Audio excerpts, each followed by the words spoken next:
Hello and welcome to my channel. My name is Sarah and we're on week 4 of our 6 weeks till Christmas, where each weekend I am bringing you another craft idea of a DIY gift that you can do to create for your friends, family. Some of these are really easy to make a lot of, so you can do little goodie bags for teachers. Just fun things to make at Christmas time by yourself or with friends or with your kids. Just fun things to do to use your creativity in creating gifts for those that you care for. So a lot of these videos are like trash to treasure. Well, I guess the last one was trash to treasure, where I took something like the canning rings and we made something beautiful. Today's video is no different, as I'm going to show you how to take feed bags and turn them into these totes. And you can get really creative with this. I'll show you some basics and then cut you loose to do create it however you want. Now, this is different. You might be like, that's out there, Sarah. I'm not making that, and that's fine. This isn't for everybody, and I understand that, but this is unique. You cannot deny this is unique. I made one last year for my sister, and she says she uses it often and likes having it, so I think it's worth a try. Especially if you have dogs, cats, chickens. This is just bird feed. You know, feed bags that are sturdy and could be cleaned and reused, I think are worth trying. Just try it. So let me tell you what you need. You're gonna need obviously a sewing machine, and I just used all-purpose thread. And then you'll need to draw straight lines to cut the bags and get it square, because not everything's square. They're just not. So you'll need some type of ruler and a pen. I have a quilting ruler, but you can use a regular ruler. That'll work just fine. And you need something to cut with. So a good pair of scissors, or I chose to use my rotary cutter. I don't know if it's bad for my blade, but it just makes things easy. So I did this.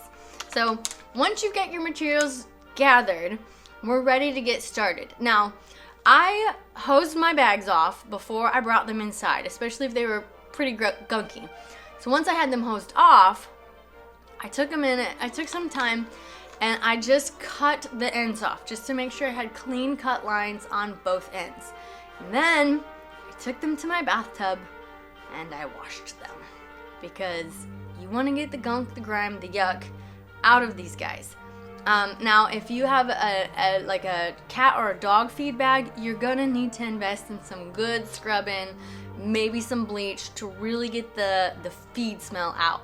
The grain type bags were really easy to clean up with just some Dawn dish soap. So get your bags cleaned and then hang them to dry. And once I had them all hung, now I did these in like batches of 10. And I don't have them all done. Like, I have a lot of bags that I've saved over the last year and a half. So I just can't get rid of them.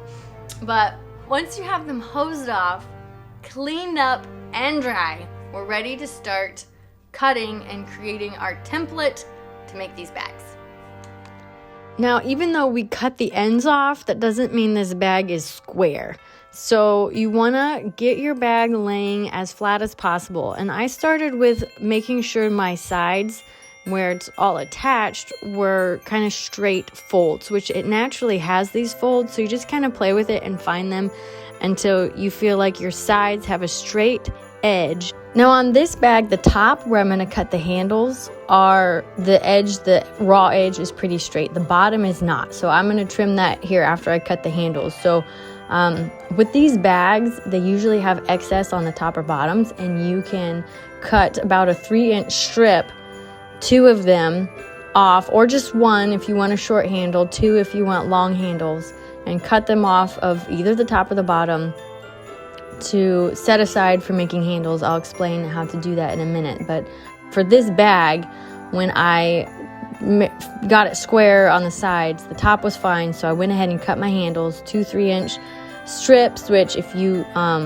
my ruler's 3 inches, so I could just cut it. Otherwise you'll need to mark across the top of it 3 inches down, and then draw a straight line, cut that off, and then mark 3 inches down again if you want 2 straps, and draw a straight line and cut that off. then to do the bottom, just to get it square, I just lined it up and cut off the little excess. You're just trimming. You don't want to cut a lot. I mean, there's a lot of bag here, so you could cut a lot. But again, this is figuring out what designs on your bag, figuring out what you want, where you want centered. About 4 to 5, maybe even 6 inches of the bottom is going to be literally on the bottom. So keep that in mind when you're figuring out your design, because you're going to need a decent sized base, especially if it's a larger bag like this one. You're going to want a larger, wider base, and that's going to be taking up some of your picture on the front. So get your straight edge and you're going to be ready to sew. With sewing, I like to start with the handles. Now, this is a tall bag, so I'm going to choose short handles because you don't need an over-the-shoulder long enough handle for these huge totes. It would be ridiculous. So I chose a short handle. And so my point with this is I'm deciding which side of this I want to use for the handle, and I'm cutting it in about half. And I'm going to use one half. I'm going to use the solid side, or no, I think I chose the decorative side, and I saved the other one for another time. If you're going to make a lot of these, some bags may not have excess and you might need extra bag for making handles, so I'm going to hold on to these and see, but you never know because I have such a variety of bags. So cut both your handles and then you're ready to fold in order to sew, and there's a couple ways we can do this. Some pieces may not need straightened out, flattened out like I'm doing here, but this one was pretty crinkly, so I'm just using my ruler to try to flatten this out to make it easier to work with and fold. And you do that for both pieces if they need it. So there's 2 different ways that I saw that you can make these handles, and one is to fold both sides into the middle and then fold it in half. And that puts the raw edge on the inside so that you have folded edges on the outside, and you just sew down the middle, and that works, but it makes for a thinner strap in my opinion, and I found that a little bit of wider strap I think feels better on the hand, so I prefer to fold it in thirds.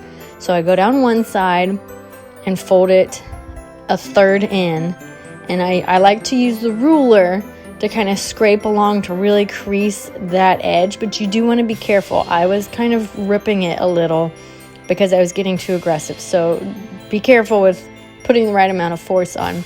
So after one side's folded, I then do the other side and fold it a third in and crease it, and then I just kind of stuck to one side as I sewed it. I don't know that it makes a huge difference. I tried to stay near that raw edge that was exposed when sewing it, and you just sew a straight line down the side and it's ready. I mean, if you're familiar with sewing, you go forward and backward at the beginning and forward and backward at the end to finish off your seam, and that's it for the handle straps. To sew the bag, we're going to start at the bottom, and I flipped the bag inside out. It's a crinkly, loud job, but just flip it inside out and get the bottom edge. Make sure you're sewing the bottom edge and not the top edge. Get the edges all lined up and just do a straight stitch. Backward, forward, sew on through, and then at the end, backward and forward to finish off the seam, the stitch. And that's it for the bottom seam. And then to give the bag depth so that it will stand up, we're gonna take the bag and kind of figure out how wide you want it to be. And with the ruler, we're gonna draw a line to sew along, and that's gonna create the base of the bag. So if you want it super wide, make it a big triangle. If you want it just a few inches, make it a little smaller. So just figure out how big you want it. And draw that line and then sew along that line on both sides of the bag. To sew the top of this bag, you're going to need to roll it down twice. Now, you can do it while it's inside out. After making this bag, I decided it was easier to first flip the bag inside out and then roll the edges down, because it is easier to sew with the bag right side out than inside out, just with how it lays on the machine to get the stitches. It was just easier right side out. However, you do want to mark where the handles go so many inches in from both sides, and you want to be able to get it even and both of them be the same on both sides. So you're going to mark on both sides of the bag where the handles go, and this is easier to do with the bag inside out. But again, you want to flip it right side in for sewing. I like to start on one of the short edges for my seam just because I feel like it kind of is a little more hidden place to start and stop sewing. And you will sew along until you get to your first mark for your first strap. And because you're sewing twice, you want to sew with the strap in, totally facing in the bag, and then go all the way around with that. And then when you're coming back a second time on the top edge, you're gonna fold the strap back out and sew it again. You want to do that twice so that it is very strong and firm and well held. You can even go back and do an X and whatnot to really make your strap strong if you want. I'm going to go with sewing it twice and see how that works. Once you've gone all the way around the top edge now the second time and sewed both handles out, make sure you sewed both handles on both sides. I know I didn't show it, but make sure you sew both. Your bag is done. You're ready to use it. I like to go through and like crease the edges to just kind of give it a crisp squareness. But that is it. Your tote bag is done. You can wrap it up, use it as a gift bag, whatever you want to do to use. Here's a sneak peek of a larger tote that I used 2 feed bags to make. I'm not going to show you how to do that in this tutorial, but to give you an idea of something you could also do. Well, that wraps up today's video. Thanks so much for watching. I hope this has inspired you to reuse something that normally would go in the trash to make it into something functional. And remember, this is week 4 of our 6-week series, so I have a playlist in the description below that you can find the other videos that I've done, and then as I create videos, those will be added to that list as well. But because I'm adding videos, also make sure you keep an eye out each weekend for the next video to see what next craft idea I have for you. So I hope you've enjoyed this. Get out there, get crafting, be creative, and express your creativity to the ones you love via homemade DIY gifts. So I will see you in my next video.